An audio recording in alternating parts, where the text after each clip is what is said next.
It can feel like a punch to the gut, can't it? You've spent years, decades even, pouring your love, energy, and resources into raising your children. You guided them, supported them, maybe even sacrificed for them. And now, as adults, sometimes it feels like they barely hear you, dismiss your opinions, or just don't give you the same consideration they might give a friend or colleague. It's painful to feel overlooked or taken for granted by the very people you cherish most. You might wonder where you went wrong, or if the relationship you dreamed of having with your adult children is simply out of reach.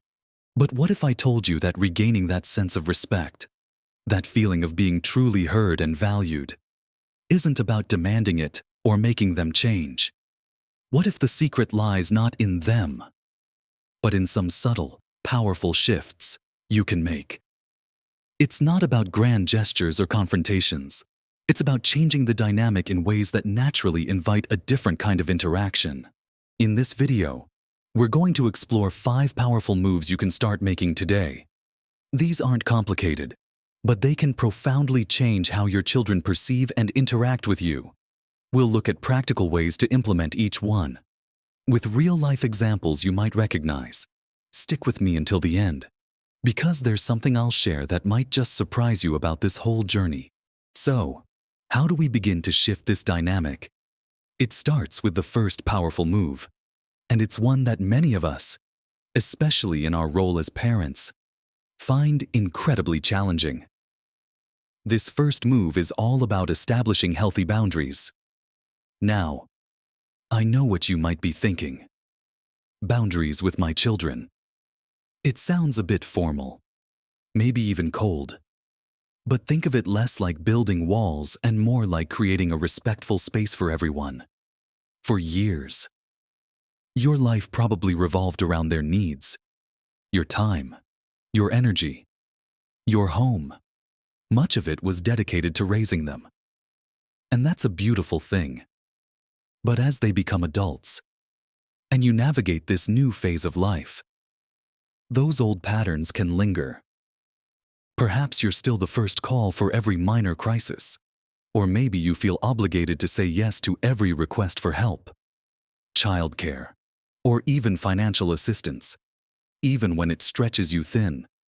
Maybe you drop everything when they call or show up, instantly putting your own plans on hold.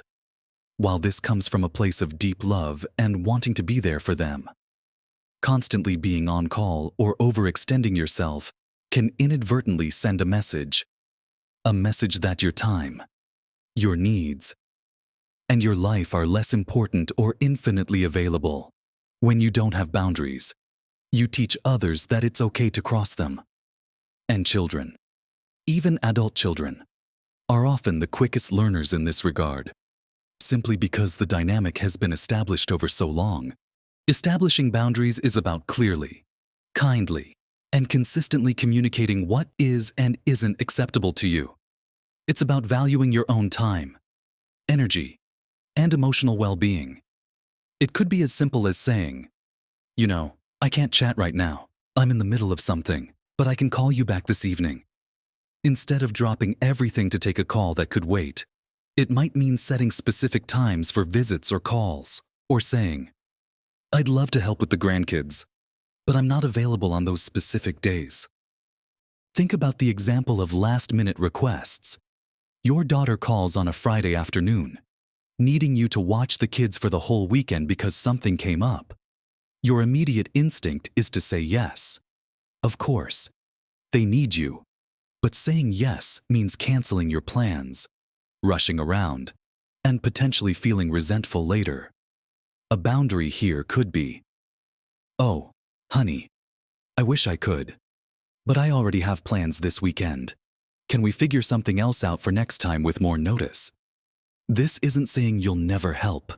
It's teaching them that planning and respecting your schedule is important. Another area where boundaries are crucial is around unsolicited advice or criticism. As parents, we often feel we know what's best, and it's hard to bite our tongue when we see our children making choices we disagree with. But constantly offering advice they haven't asked for, or criticizing their decisions, whether it's about their career, their parenting style, their finances, or their relationships, can feel incredibly undermining and disrespectful to them as adults. They are on their own path, learning their own lessons. When you constantly jump in with, "You should do this," or "Why aren't you doing that?" it can make them feel like you don't trust them to figure things out, or that you don't approve of them. This often leads them to pull away, share less with you, or become defensive, which is the opposite of building a closer, more respectful relationship. A boundary you can set for yourself is to simply listen more than you talk and offer support rather than solutions, unless explicitly asked. When you respect their right to make their own choices, even mistakes, you model the very respect you hope to receive. Setting boundaries isn't always easy. There might be pushback initially. Your children might be surprised or even a little annoyed that the dynamic is changing. They might say things like, "You never used to be like this," or accuse you of not wanting to help. This is where consistency and calm communication are key. You can say, "My needs are different now, and I need to make sure I'm taking care of myself too." Or, "I love you and want to be there for you." And sometimes that means we need to plan ahead. It's not about being mean or unhelpful. It's about creating a healthier balance. When you start valuing your own time and energy, your children will eventually learn to value it too. This is the first step in shifting from a dynamic where you might feel taken for granted to one where your presence and help are genuinely appreciated because they are offered from a place of abundance, not obligation or self-neglect. Now that we've talked about establishing boundaries, let's move on to the second powerful move, which goes hand in hand with the first, cultivating your own fulfilling life. This is perhaps one of the most attractive things you can do, not just for yourself, but in terms of how your adult children perceive you. For so long, your identity might have been primarily mom or dad. Your children were the center of your universe, and that was appropriate and necessary while they were growing up. But now, they have their own lives, their own families, their own challenges and triumphs. If your entire world still revolves around them, if your happiness seems solely dependent on their attention or involvement in your life, it can create an unhealthy pressure on the relationship. Think about it from their perspective.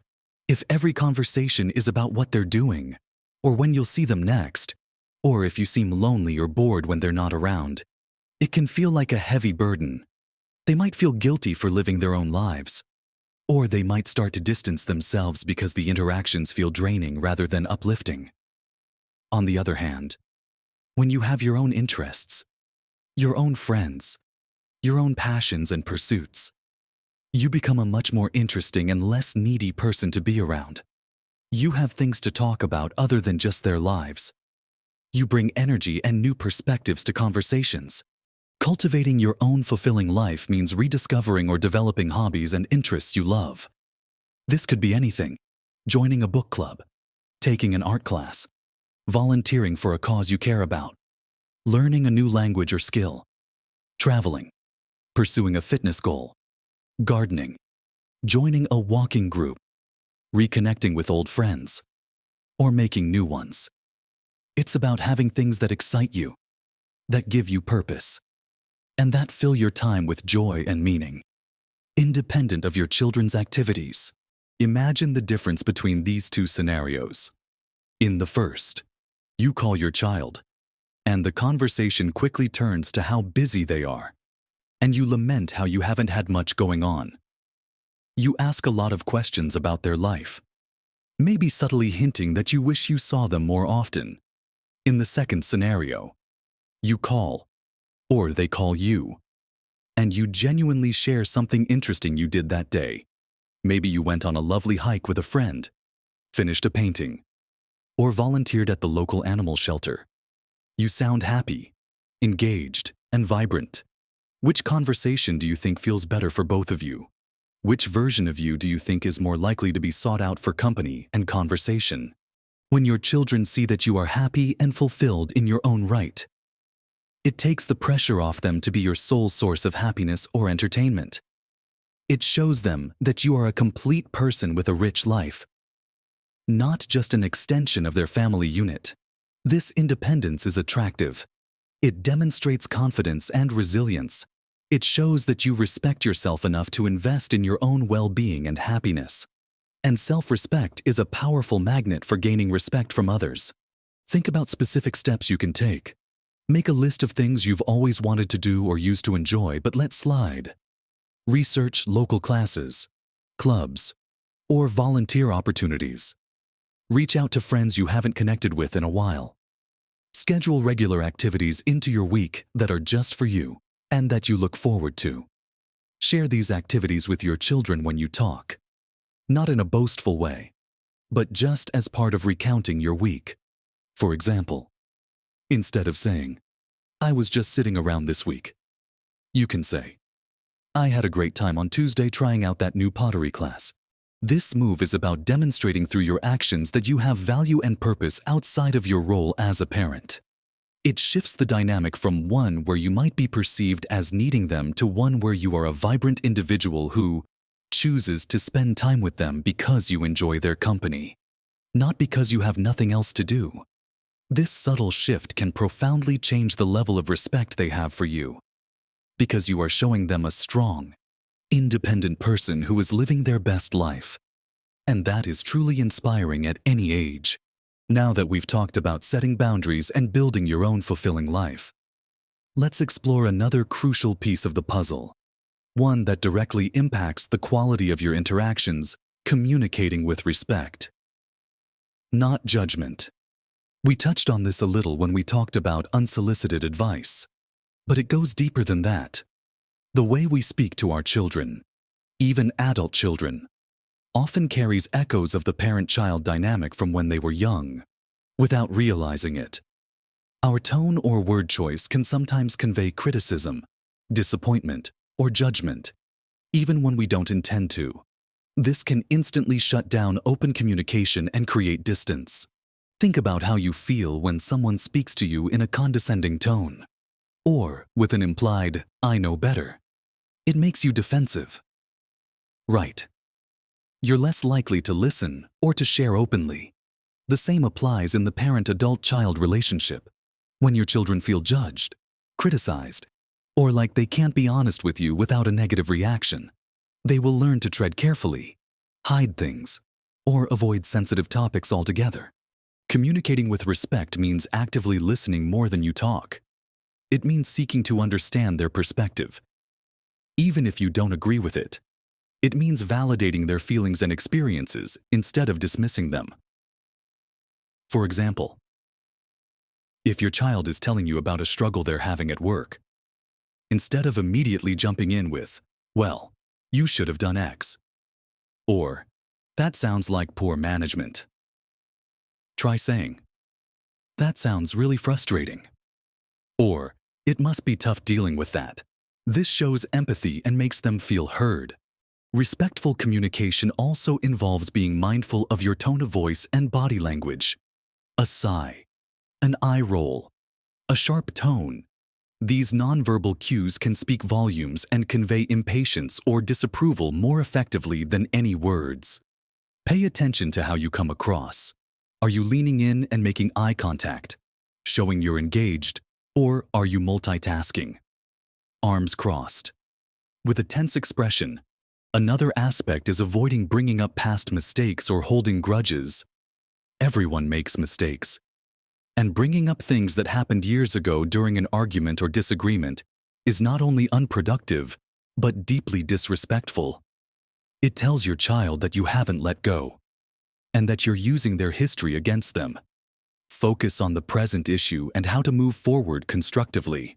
Furthermore, respectful communication means being open to hearing their feedback about your behavior, even if it's difficult to hear. If your child says, "Mom, I feel like you're always criticizing my parenting," your first reaction might be to get defensive, but a respectful response would be to take a breath and say, "I'm sorry you feel that way. That's not my intention.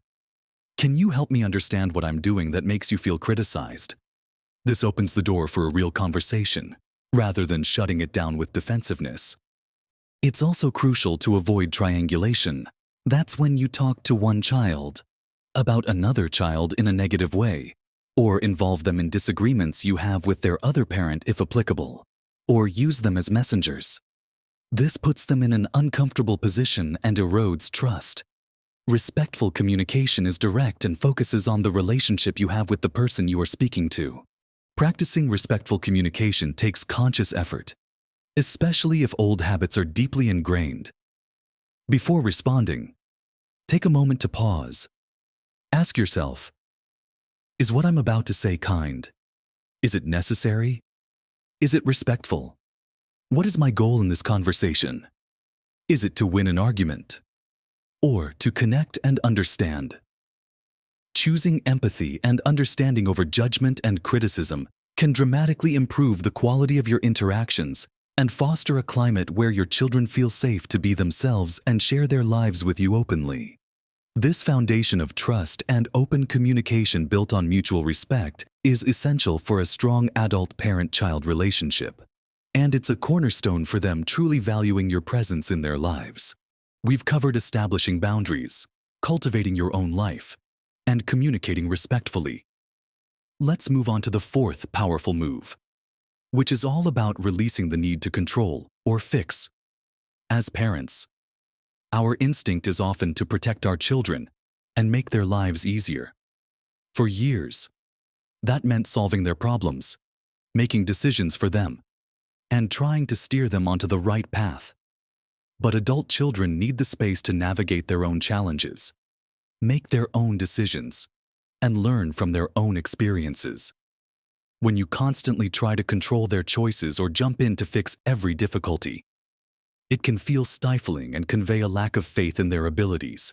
Think about how it feels when you're trying to figure something out, and someone immediately takes over, or tells you exactly how you should do it, without giving you a chance to try. It can feel disempowering and frustrating. Your adult children feel the same way when you try to manage their lives for them. Whether it's offering unsolicited advice on their career, intervening in a conflict they're having, or trying to orchestrate their personal lives. This behavior stems from love, but it undermines their autonomy and their sense of being capable adults. Releasing the need to control means trusting that you raised competent individuals who are capable of handling their own affairs. It means stepping back and allowing them to figure things out, even if it means watching them make choices you wouldn't make, or stumble and fall sometimes. This is how they learn, grow, and build resilience. Your role shifts from manager to consultant, available for advice and support if requested, but not taking over. For example, if your child is having financial difficulties, your instinct might be to immediately offer money or tell them exactly what they should cut back on. Releasing the need to fix might look like saying, "That sounds really stressful. Have you thought about making a budget? I'm happy to share some resources if you like." Or simply listening and offering emotional support without trying to solve the problem for them. Offering support is different from taking control. Support empowers, control disempowers. Another common area is parenting choices with grandchildren. It can be incredibly hard to watch your children parent differently than you did, especially if you disagree with some of their methods. However, unless there is a genuine safety concern, their children are their responsibility, and they get to make the decisions. Constantly offering unsolicited advice or criticizing their parenting can create tension and make them hesitant to let you spend time with the grandchildren. Releasing control means respecting their parenting style and trusting them to raise their children as they see fit. It's about being a supportive grandparent who respects the parent's authority, not an interfering one. This move is closely tied to respectful communication. It requires biting your tongue, holding back the urge to jump in, and allowing space for your children to manage their own lives. It means offering help when asked, but resisting the urge to impose your will or your solutions. When you release the need to control, you signal to your children that you respect their independence and their capability. You show them that you trust them to navigate their own journey. This trust is a powerful form of respect, and it is often reciprocated. They are more likely to come to you for advice when they know it will be offered gently and without strings attached, and that you won't use it as an opportunity to take over. Allowing them their autonomy is a profound act of respect that can significantly improve the dynamic and how they see you. It's about recognizing that your job wasn't to live their lives for them, but to equip them to live their own, and trusting that you did a good enough job. We've covered establishing healthy boundaries, cultivating your own fulfilling life, communicating with respect instead of judgment, and releasing the need to control or fix. There's one more key shift that brings it all together and significantly influences how you are perceived, showing up as a strong, positive presence. This isn't about pretending everything is perfect, but about consciously choosing to focus on the good, maintaining a positive outlook, and demonstrating resilience in the face of life's challenges. Think about the people you are drawn to. Aren't they often the ones who have a positive energy, who find joy in the simple things, and who face difficulties with a sense of strength and hope? The opposite can be draining. Constant complaining, negativity, focusing only on problems, or wallowing in self-pity can make people, including your children, hesitant to spend time with you. While it's important to be able to share difficulties and seek support, a consistent pattern of negativity can be emotionally taxing for others. Showing up as a strong, positive presence means actively choosing your attitude. It means finding gratitude for what you have, rather than focusing on what's missing. It means facing challenges with courage and determination, rather than fear and despair. It means having a sense of humor and being able to laugh at yourself and life's absurdities. It means finding joy in your daily life, in your hobbies, your friends, and the world around you. When your children interact with you, what kind of energy do they feel? Do they leave the conversation feeling uplifted or drained? Do they see you as someone who is coping well with life and making the most of it? Or someone who is struggling and maybe expecting them to fix things or constantly provide emotional support? While it's okay to lean on your children sometimes, especially during tough times, a consistent reliance on them for your emotional well-being can become a burden. Being a strong, positive presence means demonstrating that you can handle your own life. It means facing aging, health challenges, loneliness, or other difficulties with grace and resilience. It means finding your own sources of support, whether it's friends, support groups, or professional help, rather than solely relying on your children. When they see you navigating life's complexities with strength and a positive attitude, it inspires them and earns their admiration.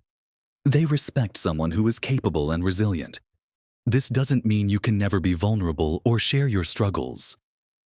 Authenticity is important, but there's a difference between sharing a challenge and dwelling in negativity. It's about the overall pattern of your interactions and the energy you bring. Are you generally an uplifting person to be around? Consider specific ways to cultivate this. Practice gratitude daily. Simply thinking of a few things you're thankful for can shift your perspective. Engage in activities that bring you joy and boost your mood. Limit exposure to things that bring you down. Whether it's negative news or difficult relationships, surround yourself with positive people. When facing a challenge, focus on finding solutions rather than just complaining about the problem. Your attitude is powerful, and it significantly impacts how others perceive you. When you embody strength and positivity, your children see you not just as their aging parent, but as a remarkable individual living a full and meaningful life. They see someone they can admire, someone they want to be around, someone whose company is a pleasure. This shift in perception is incredibly powerful in regaining and deepening their respect. It's about showing them the best version of yourself, a version that is grounded, resilient, and finds joy in life. So, we've talked about setting boundaries, cultivating your own fulfilling life, communicating with respect, releasing the need to control, and showing up as a strong, positive presence. These 5 moves are not about manipulating your children or forcing them to respect you. They are about changing your approach, focusing on what you can control, your actions, your attitude, your boundaries, and your own well-being. Remember that feeling of pain we talked about at the beginning? The feeling of being overlooked or taken for granted. The surprise I mentioned earlier is this. The path to regaining respect from your children often starts with increasing your own self-respect. By setting boundaries, valuing your own life, communicating respectfully even to yourself, letting go of control, and cultivating your inner strength and positivity. You are fundamentally changing how you see yourself. And when you project that self-respect, that inner strength, that independent joy, others naturally respond to it differently. Your children will begin to see you not just through the lens of your history together, but as the capable, interesting, vibrant individual you are now. This isn't an overnight fix. Relationships are complex and take time to evolve. There might be moments of challenge or frustration as you implement these changes. But by consistently applying these powerful moves, you are creating a healthier dynamic, one built on mutual respect, understanding, and valuing each other as independent adults. You are inviting them into a new kind of relationship with you, one where you are seen, heard, and valued for the wonderful person you are today. Making these shifts can feel daunting. But remember, small changes can make a big difference. Start with one move that resonates most with you and practice it consistently. Be patient with yourself and with your children. The goal isn't perfection, but progress towards more fulfilling and respectful relationships. I hope this has given you some practical ideas and renewed hope. I'd love to hear your thoughts or experiences with any of these points. Have you tried setting boundaries? What has helped you cultivate your own interests? Share your insights in the comments below. Your experience could help someone else who is going through something similar. If you found this video helpful, please give it a thumbs up. It helps the channel and lets me know I'm creating content that resonates with you. And if you haven't already, consider subscribing to the channel for more tips and support on living your best life at every age. Thank you so much for watching. Remember, you are valuable, you are capable, and it is absolutely possible to foster deeper, more respectful connections with your adult children. Keep focusing on being the strong, wonderful person you are. Live your best life at every age.